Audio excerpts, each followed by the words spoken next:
Bill Gates कुछ ना जियो engineering करके वेदर को मैनिपुलेट कर रहा है। उसी की वजह से फरवरी में दिल्ली में गर्मी आ गई थी, लेकिन अब अचानक से मार्च में बारिश होने लग रही है।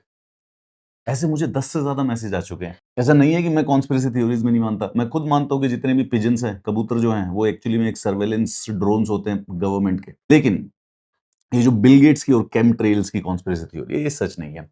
आपको मालूम होगा कि अगर आप एनसीआर ये नॉर्थ इंडिया में रहते हैं, तो फरवरी में ऑलमोस्ट गर्मी आ चुकी थी। दिल्ली का टेम्परेचर 37 डिग्री तक पहुंच गया था, लेकिन अचानक से पिछले 2 दिनों से दिल्ली के अंदर बारिश होने लग रही है।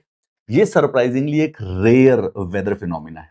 हमारे देश में विंटर्स में एक वेस्टर्न डिस्टर्बेंस नाम का फिनोमिना होता है। वेस्ट ये मेडिटेरेनियन सी, ब्लैक सी और कैस्पियन सी, यहाँ से चलने वाली हवाएं भारत पर पहुंचती हैं, क्योंकि ये पश्चिम दिशा से आती हैं, इसलिए इसको वेस्टर्न डिस्टर्बेंसेस कहती हैं। इन तीनों वाटर बॉडी से ये पानी उठा लेती हैं, और सर्दियों में जो बर्फबारी होती है और जो सर्दियों में नॉर्थ इंडिया में बारिश होती है, वो इन वेस्टर्न डिस्टर्बेंसेस की वजह से होती है।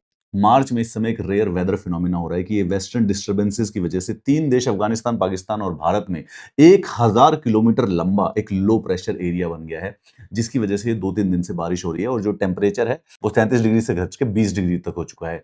द जैकेट वेयरिंग वेदर जो होती है, ये देखिए। और ये रेयर इसलिए है क्योंकि जनरली स्पीकिंग ये बिल्कुल एग्जैक्ट ऐसी स्ट्रेट वेदर फिनोमिना नहीं होता है। जनरली वो कर्व्स में होता है। ये हाईली अनयूजुअल है, इतना स्ट्रेट लाइन में होना। जनरली स्पीकिंग ये थोड़ा सा कर्व्स में होता था। उसी वजह से 18 मार्च से पहले अगर आप देखें तो कोई भी कहता कि हाँ, दिल्ली में गर्मी वापस आ चुकी है, लेकिन 18 मार्च को वेडनेसडे को अचानक से बारिश और एक सैंडस्टॉर्म की वजह से जो वेदर था वो एकदम चिल हो गया। डायरेक्टली 30 डिग्री से 20 डिग्री के ड्रॉप पे आ गया। ये जो बारिश है इस पूरे के पूरे वीकेंड चलेगी, और अगर इसमें कोई बदलाव नहीं आता तो हो सकता है बारिश हो, पर इस समय वेदर डिपार्टमेंट ये प्रेडिक्ट कर रहा है कि उसके बाद फिर हमारी गर्मियां स्टार्ट हो जाएगी। और जो ये वेदर फिनोमिना है, इसका पीक कब होगा?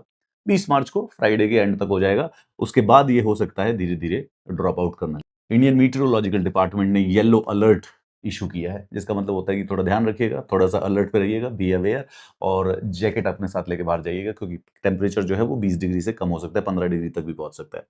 सैटरडे संडे टेम्परेचर थोड़ा सा प्लेजेंट रहेगा। उसके बाद मेरी संभावना ये है कि शायद गर्मी वापस आ जाए फिर।